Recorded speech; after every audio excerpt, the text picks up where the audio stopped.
श्री गणेशाय नमो, श्रीरामचंद्राय नमो। देवी वैराग्य विवेक चतुर, नित्य नित्य निज विचार, करुणी साधिती शुद्ध सार, चिन्ह चिन्ह मात्र स्वरूप। गणेश गणपतीला वंदन करून या ठिकाणी कथेचा अनुसंधान सुंदर विषय रामचंद्राचं वर्णन आहे। काय माझा राम दिसतोय या ठिकाणी, रामचंद्र उभा राहिलेले आहेत। मी धनुष्य मोडतो किंवा मी धनुष्याला या ठिकाणी दोरी लावतो, जो पण ठेवलेला आहे तो पण मी पूर्ण करतो असं म्हणून राम उठलेले आहेत।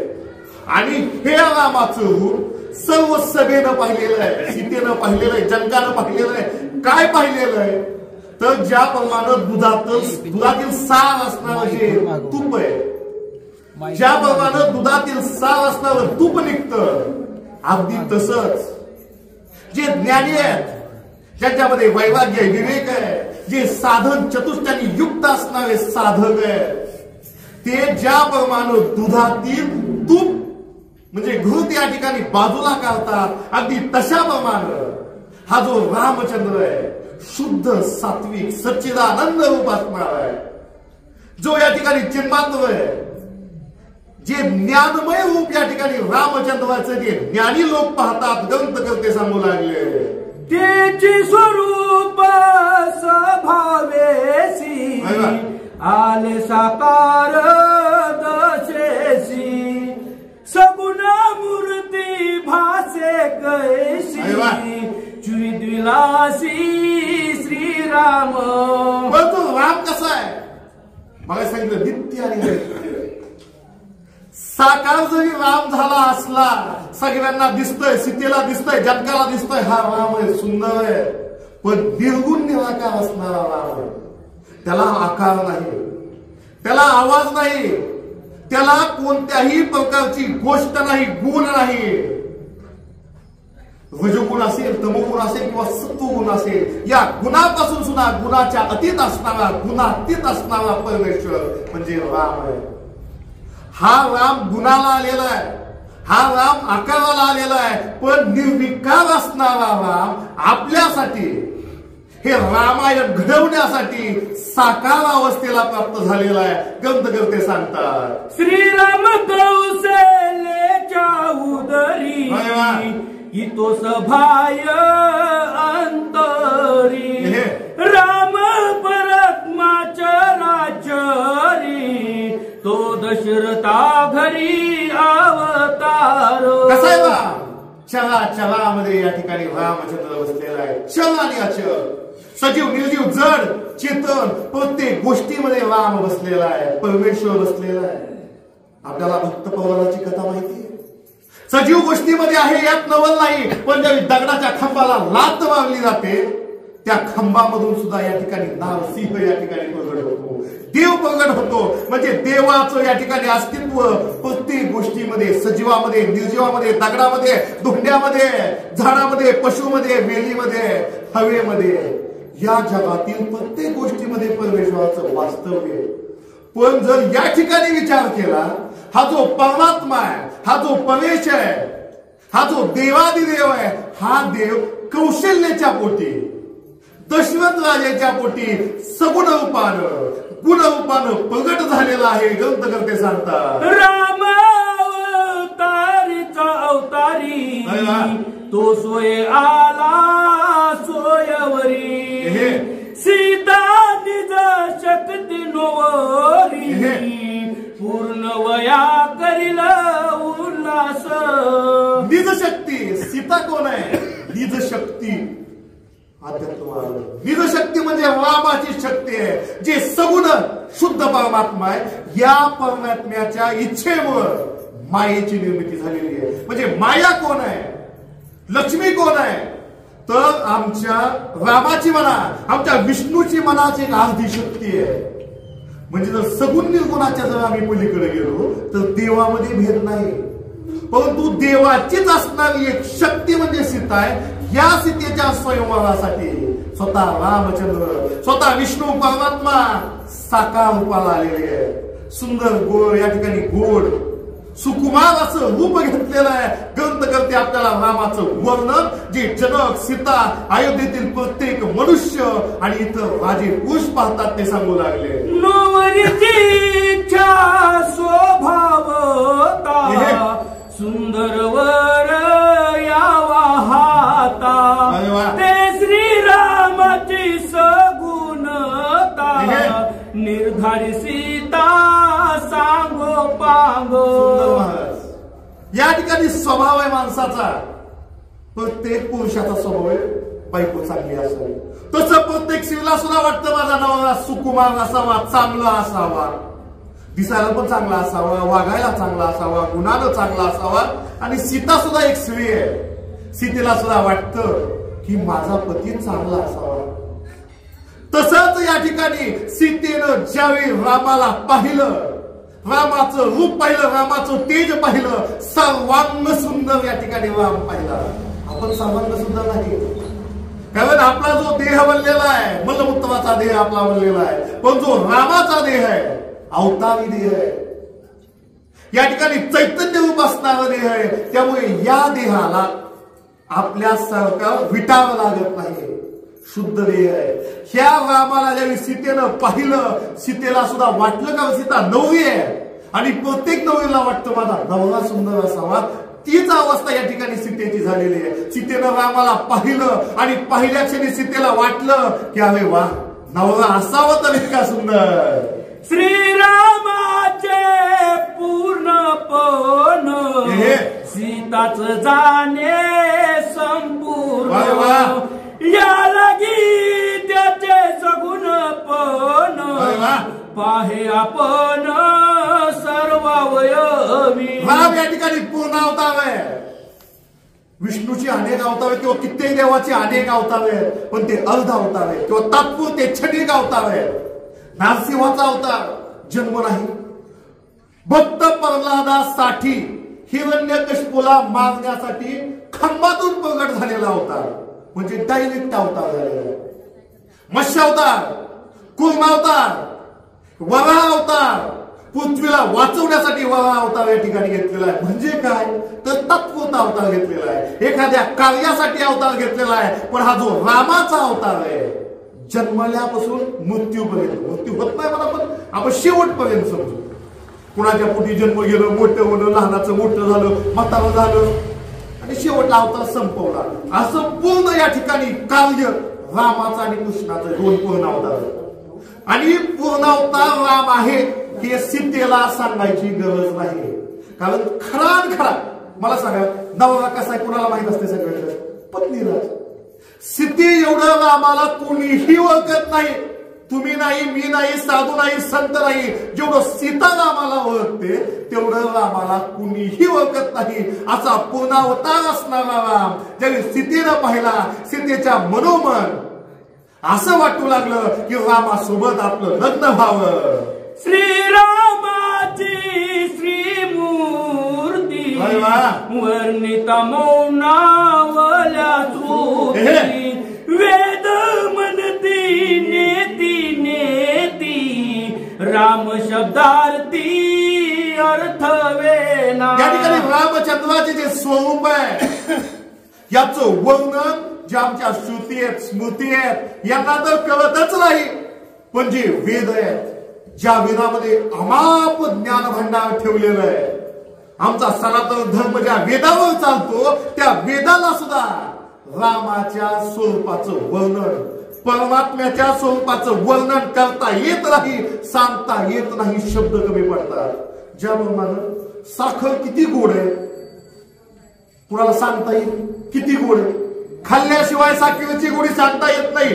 गुळ किती गोड आहे, ऊस किती गोड आहे, खाल्ल्याशिवाय सांगता येत नाही. तशी अवस्था जे आमचे ग्रंथ आहेत, जे आमचे वेद आहेत, जे आमच्या श्रुत्या आहेत यांची सुद्धा तीच अवस्था आहे. रामाचं वर्णन कुणालाही करता येत नाही, हा अल्पसा प्रयत्न आहे. चाटू मधुर रस वाडी, तो चाटू खाता न लाभे गोडी, देवी शब्दाची या ओढी पाहावी रोकडी श्री श्रीराम शोभा. चाटूच राहिलेला नाही तर आपल्या भाषेत पळी म्हणून वापरू. या ठिकाणी लाकडाची पळी, लाकडाचा चाटू. प्रत्येकाला जेवण वाढतो, खीर वाढले असेल, पंचपक्वान वाढलं असतील. किती गोड लागतात पंचपक्वान, खूप सुंदर. खवा केला, एखादा रवा केला, वेगवेगळे पदार्थ केलेले आहेत, सुंदर लागतात, गोड लागतात. पण जर आपण चाटूच खाल्ला तर, पळीच खाल्ली तर पळी गोड असते का? अजिबात नाही. तशी अवस्था या ठिकाणी रामचंद्राची ग्रंथकर्ते सांगतात. शब्दी बोलता राम परेछ, बोल त्याचे बोल पडती ओसो. मोठे बांधी ताकाच ये हातास चोपालवी. ह्या रामाचं जर मी वर्णन करू लागलो, शब्द बोलणाऱ्या माणसाचा शब्द सुद्धा कमी पडतील. एवढं सोडून द्या, एखाद्या माणसानं ठरवलं हे आकाशच बांधू म्हणले एका मोठमध्ये, किंवा आकाश या ठिकाणी करून आकाश बांधू, शक्य? आकाश कोणाला आकारता येईल? आकाश कोणाला धावता येईल? एवढं आहे म्हणून? अजिबात नाही. तशी अवस्था या ठिकाणी रामचंद्राच्या फक्त नामाची आहे. रामचंद्राचं नाम सुद्धा कुणाला त्याचं वर्णन करता येत नाही, रामाच्या स्वरूपाचं वर्णन करता येत नाही. अगदी तशीच अवस्था जे आकाश तो पाहतात त्यांची होते, तीच अवस्था झाल्याशिवाय राहत नाही. आकाशाची बांधिता मोठ कृत्याचे व्यर्थ जाती कट करीता शब्दाची कटपट श्रीराम पट न बोलवे. या ठिकाणी जे आकाशाला बांधू म्हणतात, मला सांगा, काही जरी केलं, किती जरी मोठा जीसीबी बोलवला, क्रेन बोलवला, किती जरी दावं आणलं, रस्त्या बारशिवून मोठ्या आख्या भारत खंडा एवढ्या जरी रस्त्या आणल्या, दावी आणली, तरी आपल्याला आकाश बांधणं होईल का? अजिबात नाही. कारण आकाशाची व्याप्ती जितकी मोठी आहे, कुणालाही आकाश बांधणं शक्य नाही. तीच अवस्था रामचंद्राची. रामाचं जे स्वरूप आहे, रामाचं वर्णन कुणालाही करता येत नाही. ज्याप्रमाणे आकाश बांधतो म्हणणाऱ्याच्या हातात काहीच राहत नाही, तसं रामाचं वर्णन करतो म्हणणाऱ्याच्या हातात काही सुद्धा राहत नाही. राम सगुण त्वचे निर्गुण, राम परमात्मा परिपूर्ण, राम चिन्मात्रेक चैतन्य गण, जग जीवन श्रीराम. या ठिकाणी परिपूर्ण असणारा रामचंद्र आहे, कोणतीही कमतरता नसणारा रामचंद्र आहे. आम्ही सहज म्हणून जातो चंद्रावर सुद्धा डाग आहे. किती सुंदर आहे चंद्र, प्रकाश देतोय आम्हाला. अंधार पण म्हणजे अंधार असताना प्रकाशाची साथ चंद्र देतोय, पण चंद्राला सुद्धा डाग आहे. ज्ञानेश्वरीचं पसरणारा आम्हाला माहिती आहे. चंद्र मेजे लांछन, चंद्राला सुद्धा डाग आहे. परंतु जो आमचा राम आहे, रामावर एक सुद्धा डाग आम्हाला रामावर सापडणार नाही. एवढा पूर्ण अवतार, एवढा सच्चिदानंद अवतार, एवढा ज्ञानरूप अवतार या ठिकाणी आमच्या रामाचा आहे. जरी राम निर्गुण परमात्मा असले, निर्गुण म्हणले की दिसेल का? अजिबात नाही. जे दिसत नाही, ज्याची आम्हाला हवेची जाणीव होते, त्या परमात्म्याची, रामाची जाणीव सुद्धा होत नसते, तरी सुद्धा हा राम आज दशरथाच्या पोटी जन्म घेतलेला आहे, कौशल्याच्या पोटी जन्म घेतलेला आहे, आणि सगुण राम सीतेसाठी स्वयंवरामध्ये आलेला आहे. त्या श्रीरामाचे सगुणपण बोलावयासी मी अतिदिन, वाचा वाचक श्री जनार्दन, आपुले आपण स्वरूप वदवी. ग्रंथकर्ते सांगतायत एकनाथ महाराज अतिशय लहान असतानाच मला मोक्ष मिळवायचा आहे म्हणून घराच्या बाहेर पडलेले, ज्ञान ग्रहण केलेले एकनाथ महाराज आहेत, ज्यांच्या आम्ही 10 फेटी घालतो. ते सुद्धा म्हणतात रामाचं वर्णन मी सुद्धा करू शकत नाही. माझं कुठं मानव? या ठिकाणी रामाचं वर्णन मी सुद्धा करू शकत नाही. जे माझे गुरु आहेत, गुरु ब्रह्मा गुरु विष्णू देव महेश्वरा, हे गुरु माझ्यामध्ये येऊन स्वतः माझ्या ऐवजी रामचंद्राचं वर्णन माझ्याकडून लिहून घेत आहेत. ग्रंथकर्ते एकनाथ महाराज. राम सर्वांगे निज निर्मळ, ते निर्मळी बिंबले न बसून, या लागी श्यामता सोज्वळ, भासे निर्मळ निज भक्ता. रामाची निर्मलता काय आहे? पाणी आम्हाला दिसताना निर्मळ दिसतं, पण त्याच्या आतमध्ये जंतू, आता मला सांगा, बरेच रोग आहेत पाणी अशुद्ध पाणी प्यायला होतात. नाव काय सांगायची गरज नाही, सगळ्यांना माहिती आहे. घाण पाणी पिलं, जंतू असलेलं पाणी पिलं, माणूस आजारी पडतो, पोट दुखतं. जरी आम्हाला पाणी निर्मळ दिसलं तरी पाणी निर्मळ नसतं. पाण्यामध्ये जंतू आहेत, जीव आहे. पण आमचा राम इतका निर्मळ आहे, इतका सात्विक आहे, इतका सौजव आहे की आमच्या रामाचं प्रतिबिंब आकाशावर पडलेलं आहे म्हणून आकाश सुद्धा दिवस आम्हाला दिसतोय. नीट बघा, राम किती सुंदर आहे किंवा राम किती निर्मळ आहे की रामाचं प्रतिबिंब आकाशावर पडलेलं आहे म्हणून आकाश सुद्धा निळ झालेलं आहे. आम्हाला प्रश्न पडला असेल, आकाश निळ कसं आहे? तर आमचा राम निर्मळ आहे म्हणून या ठिकाणी आकाश सुद्धा निर्मळ झालेलं आहे, निळसर झालेलं आहे. रामाचा वर्ण आकाशाला आलेला आहे. ग्रंथकर्ते सांगतात, राम श्यामता मेघ श्याम, त्या श्यामता गर्जे अंतर ब्रह्म.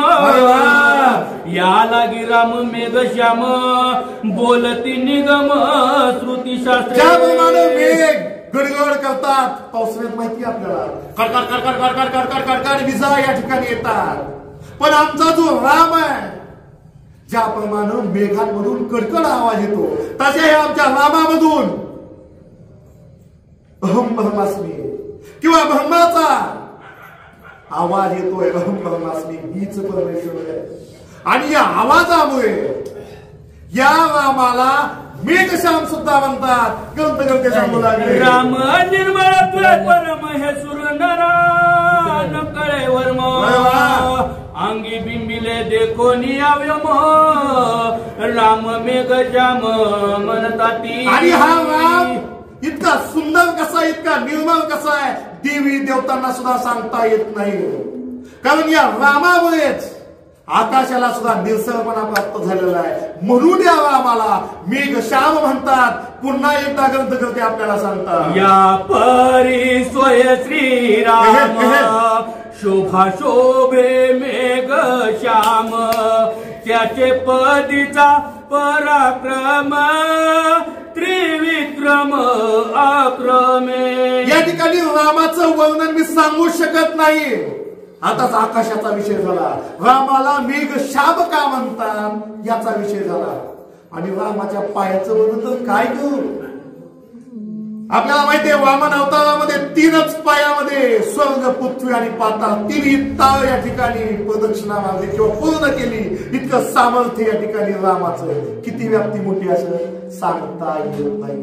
मगाशीच सांगितलं, चराचरामध्ये सगळीकडं रामाचं या ठिकाणी वास्तव्य आहे. तरी सुद्धा हा राम आज सगुण झालेला आहे. आणि या सगुण रामाचं वर्णन ग्रंथकर्ते सांगतात, शेषाशी मुखे उदंडे, चरण वरणा वया धरली बंडे. त्याची जीवा झाली तू खंडे, शेष छेनी तोंड नवर नवे. या ठिकाणी शेष, आपल्याला वाटतं माझं एक तोंड आहे, मला जमायचं नाही. किती रामाचं वर्णन करावं? देवाने एक तोंड दिली, एक जीभ दिली, दात दिले तर 32. आपल्याच्यानं वर्णन होणार नाही वाटेल. पण 1000 तोंडाचा जो शेष आहे, ज्या शेषावर स्वतः विष्णू परमात्मा बसतात, त्या शेषाला तुम्ही सांगितलं, सांग बरं देव कसा आहे, त्याला सुद्धा संपूर्ण देवाचं वर्णन सांगता येणार नाही.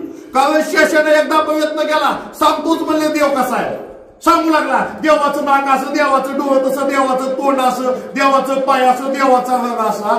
जिभेचं 2 तुकडं झालं मला. सापाला सांगतात ग्रंथकर्ते, पहिली सापाला एकच जीभ होती, पुन्हा ती 2 भाग झालं बघा पुढचं. कारण शेषाला सुद्धा जमलं नाही. किती तोंडाच्या शेषाला? 1000 तोंडाच्या जर व्यक्तीला, पुरुषाला, प्राण्याला रामाचं वर्णन जमत नसं, माझ्या एका तोंडात मी काय सांगू?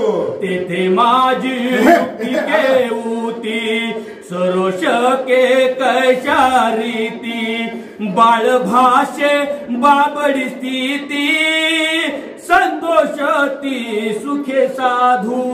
या ठिकाणी ग्रंथकर्ते एकनाथ महाराज आपल्याला सांगतात, अरे बाबा, 1000 तोंडाच्या शेषाची ती अवस्था झालेली आहे. श्रुतीला बोलता येत नाही, वेदाला बोलता येत नाही, ग्रंथाला वर्णन करता येत नाही. आणि रामाचं स्वस्वरूप वर्णन मी काय सांगणार? मला जमत नाही. जसं एखादं लहानग बाळ असतं, बोबडं बोलतं, बोबडं बोलता येत नाही.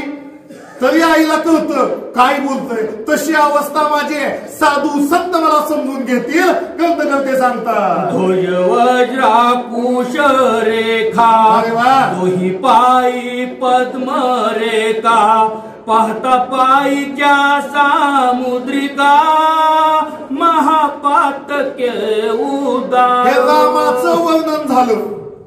आता म्हणले रामाच्या हातावर पायावर अंगावर जी चिन्ह असतात त्या चिन्हाचं वर्णन ग्रंथ करते सांगतात. वाचा चहुमुखी